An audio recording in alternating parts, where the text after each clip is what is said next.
people said Article 5. Here's why. Because Article 5, read it. It's an interesting article. It doesn't say what people think it says. The notion of an attack against one and an attack against all is there, but understand that all a NATO member is obligated to do is to consider whether or not they want to come to the assistance of the aggrieved party. So let's say Russia attacks Poland.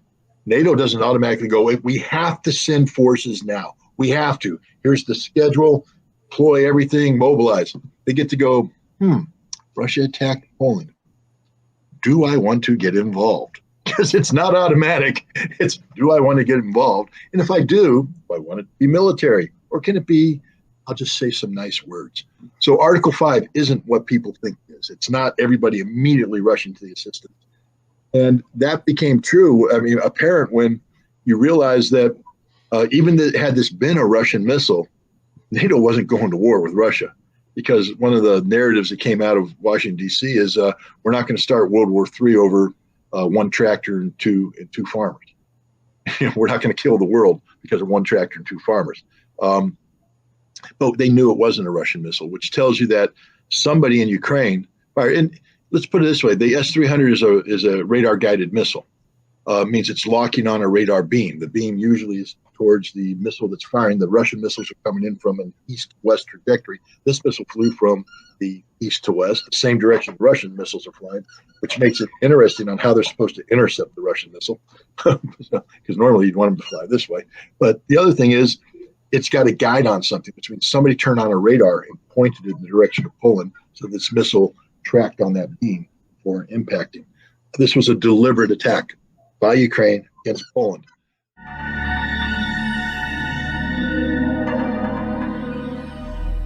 Well, politically, it's an escalation. It's part and parcel of an ongoing, approach taken by NATO to increase the scope and scale of the military assistance to Ukraine. But it's an act of absolute desperation on the part of the West. First of all, the air defense systems that are currently deployed in Ukraine aren't working. All you have to do is take a look at the way the Russians are taking apart the energy grid of Ukraine and the strategic infrastructure of Ukraine. The Patriot missile is a political ploy by the United States to appear to be doing something to meet a Ukrainian need. But the Ukrainian need is like right now or yesterday or the day before that when they were getting the crap blown out of them. And it's going to be the need they need tomorrow, next week, the week after that, and the week after that. Patriot is a complex system. First of all, does it work? It hasn't. Maybe it will now. Who knows? But we know during the Gulf War it didn't work, didn't shoot down the Iraqi Scuds. We know during Operation Iraqi Freedom, it shot down more Allied aircraft than Iraqi missiles. We know that the Patriot system that Saudi Arabia was using couldn't stop Houthi Iranian-supplied drones from taking out critical infrastructure of Saudi Arabia. So Patriot doesn't work. And so we're going to give it to Ukrainians. Now, we're not going to give them the most modern variant. That would be stupid, because that would be giving the Russians access to the very technology that we need if we ever are going to go to war with Russia. So we would be giving the Ukrainians older variants, which are less capable, but still technologically demanding and require a lot of guys. 90 men to man a single Patriot battery. The S-300, which is sort of the Soviet era equivalent, 30 men. We need 3 times as many men to do this. Now, what does that tell you? That means that the footprint of the Patriot is massive. So when it deploys, this isn't a discrete covert deployment. This is a deployment that's going to leave a footprint that's going to be detectable in any number of ways. Imagery, electronics, you name it. And then the Russians are going to destroy it. So it's a death trap. It literally is a system that isn't going to accomplish what they wanted to accomplish. You can't integrate the Patriot system into the existing Soviet air defense network of Ukraine. They're incompatible systems. So it's a standalone system. They're not going to give enough of them to create their own independent umbrella. So the system's going to come in. It's not going to be communicating with the Ukrainian system. There's going to be vulnerabilities, gaps. They're going to be detected and exploited by the Russians, who will destroy them. It just isn't going to work. The other thing is, it takes time to train these guys. Unless the United States has been carrying out a covert training program for Ukrainian missile defense artillerymen, this decision is going to trigger what is at a minimum 5 months. 5 months to train these guys. Now, the U.S. might have an accelerated training program, and knock 5 months down to say, 3 months.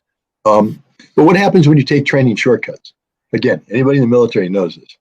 There's a reason why you have a training syllabus. It's because the past has taught lessons that this thing needs to be trained. You have to get this much experience, and then you have to bring it in here, and you have to do this, and you build it up till you get the final product you want. But if you take shortcuts, that final product isn't going to be capable of doing the job, especially under duress. And understand, the moment the Patriot gets deployed to Ukraine in a combat environment, it's under duress.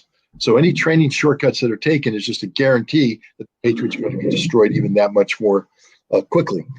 So this is a tragic joke. We're offering something to Ukrainians that probably isn't ever going to be deployed, because I have a feeling that the ground war is going to be wrapped up.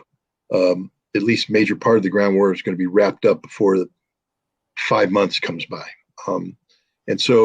And we know this. I mean, we know it. So we're simply saying something to be seen as doing something, when the reality is there's nothing to be done.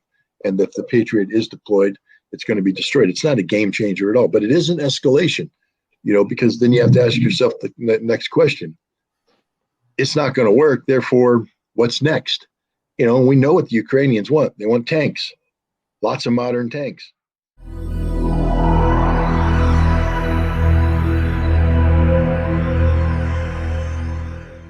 Well, this is the scenario I see happening as we speak. The Economist just had a very interesting interview session with General Zaluzhny. Zelensky was present, but to the best of my knowledge, Zelensky didn't say a word. It was all about Zaluzhny, and you got to ask yourself, wait, what's going on here? Because if you study some of the Ukrainian Telegram channels, you got to be careful, because you never know which ones are spreading disinformation, or got to be careful when you read anything. But I read a lot of them, and the general theme that comes across says Zaluzhny is positioning himself to be a political opponent of Zelensky in the coming election. Very similar in many ways to what General McClellan did in the American Civil War, where commander of the Army of the Potomac, went on to run against Abraham Lincoln in the 1863 election. So Zaluzhny has positioned himself to challenge Zelensky. I've written about this before too. I mean, back in September, I believe, I think September, October, there was a New Yorker article that could only have been written if the National Security Advisor, which means the President of the United States, approved it to be written, because there were a lot of people talking by name about things that would normally get you put in jail. So the fact that they were talking about it in a way that identified them without fear of consequence means somebody approved it, somebody greenlighted it, somebody gave permission to speak. And the theme of that article was the de-emphasizing Zelensky and emphasizing the Ukrainian Defense Ministry and the Ukrainian military as the real power in Ukraine. And the Economist article interview did the same thing. I mean, the decision maker is Zaluzhny. Zelensky's a non-player. And Zaluzhny said some very interesting things. He said that, I mean, as any general would say, cockily, I can beat these guys. I can beat them. I got them. But you got to give me, and here comes the hard part, 300 tanks, 500 infantry fighting vehicles, 500. You got to give me an army. Got to give me the army I don't have. I used to have the army, but they're all dead now. I blew them all up in Kherson and Kharkiv and Bakhmut. They don't exist anymore. So for me to win, for him, victory was he needs an army that he says can sally forth around 90 kilometers and seize the city of Melitopol, which would sever the land bridge between Crimea and the Donbass and Mother Russia, and allow the Ukrainians then to start focusing fires on Crimea proper and threaten Crimea and take Crimea. I mean, it reminds me a lot of Adolf Hitler in that movie Downfall, in the final bunker scene where he's sitting there and he's looking at the map and where's Steiner? Where's Wink? I need an attack here. I need these divisions to come and they need to attack here, and these guys need to come down here. And everybody's going. He even says we need to retake the oil fields in Romania. Retake the oil fields. Yeah, we can do that. But there were no divisions. They existed on paper only. They nothing could happen. And this is sort of what Zaluzhny has become. Sort of that figure. I can do this, that, and the other thing, but only with the army that doesn't exist. And even if you wanted to provide us, couldn't be ready anytime soon, especially ready in time to deal with. And here's what he talked about: the Russians coming in. And he for the first time, you have a Ukrainian general saying, yeah, these guys know how to fight. They're pretty good. And if you don't give me what I need, we ain't going to stop them.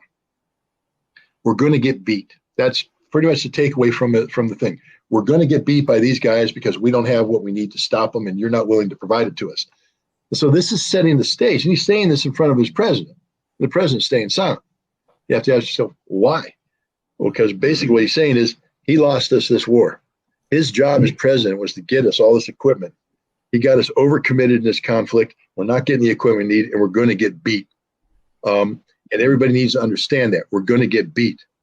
And at some point in time, that we're going to have to come up with a solution to this issue of getting beat, which means we're probably going to have to negotiate terms. He ain't going to be the one to do it. I am. He didn't say that. But that's and now listen to the Russians, the way the Russians have responded to this.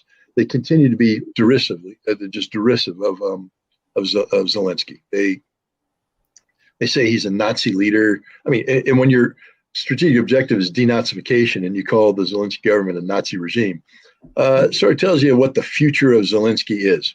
There ain't no future. Meanwhile, when they speak about Zaluzhny, remember, Zaluzhny's no angel. This is a guy that sat there and took a selfie with Stepan Bandera's portrait in the background. So let's not pretend that he's not a Nazi, he's not any of the bad stuff, but the Russians aren't calling him out on that. They're saying he's a very effective leader. He's fought very bravely. We have respect for him, things of that nature. Why? Because the Russians politically can't sit down and negotiate with Zelensky. I mean, Vladimir Putin is not a dictator, and he is held hostage to the whim of the Russian people. At the end of the day. And, for him to, sit down and negotiate a peace with Zelensky would be a strategic defeat. Anything that left Zelensky in power would be a strategic defeat. But if you sit down and you dictate terms of surrender to the noble warrior, the man who put up a good fight, you legitimized every casualty Russia just took. You said all these losses were in a noble cause, and now we're ending the conflict against a noble warrior who is doing the right thing for his people, bringing this war to an end, bringing peace. And you've created a politically acceptable conflict termination narrative. And I think that's the direction. I think Zaluzhny recognizes this, and I think the Russians recognize this. The problem is that Zelensky still has a big power base. He's still there. He has the nationalists on his side because he's taken such a hardline position. So Zaluzhny has to be careful. He can't overplay his hand. But I think what we're seeing here.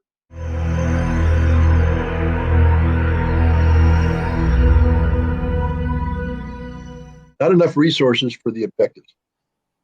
Basically, turning a 1,000 kilometer front into a 2,000 kilometer front without doubling your forces, you ended up with 60 to 100 men per kilometer. That's just not enough to defend. Now Russia's rectified that. They brought in reinforcements. They've built up their defensive lines. You don't see any Ukrainian victories anymore because they're all dying. The Russian defenses are solidified. Now the Russians are going to go into the offense again. But what you don't want to do is win, then lose. And what I mean by that is, and there's lessons to be learned from World War II history. In the battles for Kharkov in 1943, the winter battles, between the fall of Stalingrad and the final, solidification of the battlefield, the Russians, I gosh, my history, I think it was Popov's tank army, penetrated and made a daring dash through the German lines. But then von Manstein, sends his boys in and they cut in behind, they hit him, and the army's destroyed. And the Soviets took a lot of casualties, and the Germans were able to, counterattack and restabilize the battlefield. Even though the Russians had tremendous numerical superiority. But, and what you don't want to do if you're the Russians at this point in time, especially if you believe Zaluzhny is a capable leader, is to overextend. And going to Lvov, you would have to thrust deep into Western Ukraine. How do you do that with the resources you have? Remember, every kilometer you advance, you also create 2 kilometers of flank cover that have to be protected. So you go in 40 kilometers advance, you don't just have guys 40 kilometers in, you have 2 flanks that are 40 kilometers long that have to be protected. And the more troops you send in, the wider that gets. The front, suddenly you're talking a lot of troops. And if you don't protect those flanks, you got all your combat power up front. Now the Ukrainians come in, smash out that arm, cut you off, and you've got Popov's tank army all over again getting wiped out. So I think Lvov, with the resources that Russia's putting on the battlefield right now, which I estimate to be around 700,000 troops, all told, I don't think Lvov can be taken with 700,000 troops if Russia's to do the other things, especially if Russia's going to secure. Remember, when you secure the Donbass and push 100 kilometers in, you're creating frontage that has to be defended. And if you go up and as you're going to have to do, because understand that you can't just hold Lugansk, the territory, you're going to have to push a couple 100 kilometers in, which means Kharkov is going to have to be taken. And Kharkov is a Russian city, which means you got to go a couple 100 kilometers past that to make sure that Kharkov doesn't get shelled by, and by the time you end up doing this, you've created some frontage. Now, if you do it right, you can actually reduce your frontage because there's a big loop going down from where the Russian Federation is through to Lugansk and then the Donbass.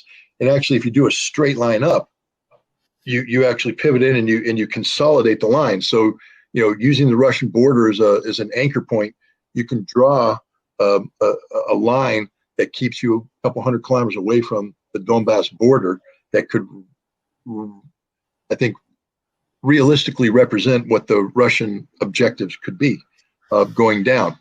But even with that consolidated line, you need troops to man that to prevent the Ukrainians from doing any. Because remember, if you're defending the line, the Ukrainians don't have to attack you all along the line. They just have to get, a point in the battlefield where they have momentary supremacy to break through. And if you haven't defended in depth, in addition to building up a defensive line, when they break through, they threaten your logistics, your resupply, and you suddenly collapse, and it's like a balloon deflating. Russia did that once in Kharkov. They don't want to do it again. So I don't think the Russians are going to get ahead of themselves, which means it's going to be a slow, methodical advance to achieve this. But when that's done, they may have sufficient forces at that point in time to make a run at Odessa. You can't go to Lvov without making a run at securing Odessa first. That's just stupid. You don't want to extend that way with a big force down here. You want to take Lvov, and then you're going to work up towards, or you want to take Odessa and then work up towards Lvov. But these are big frontages, require a lot of troops. So that's a long way of saying I don't think the Russians are going to be moving on Lvov. Although I've spoken to some Russian strategic thinkers that say this war doesn't end until Russian eyeballs are staring at Polish eyeballs right on the Ukrainian-Polish border. So we'll see. I'm just saying that it's a tougher proposition than it thinks. Now, if you have the total collapse of the Ukrainian armed forces, you suddenly create some opportunities that could have. But Western Ukraine is going to be openly hostile. There's real potential for guerrilla warfare in Western Ukraine. And I just don't think Russia wants to enter that kind of complication unless you're going to finish it that quick. What you don't want to do is slow roll into something and then end up like the United States and Iraq with developing insurgency that's going to be forever supplied out of Poland and the Baltics. And Russian troops are going to be dying, and it's going to get ugly because now you're going to have to go into the cities, kick down doors, and now you're American troops in Baghdad. It's the same thing. Russia doesn't want that. I don't think Russia needs that.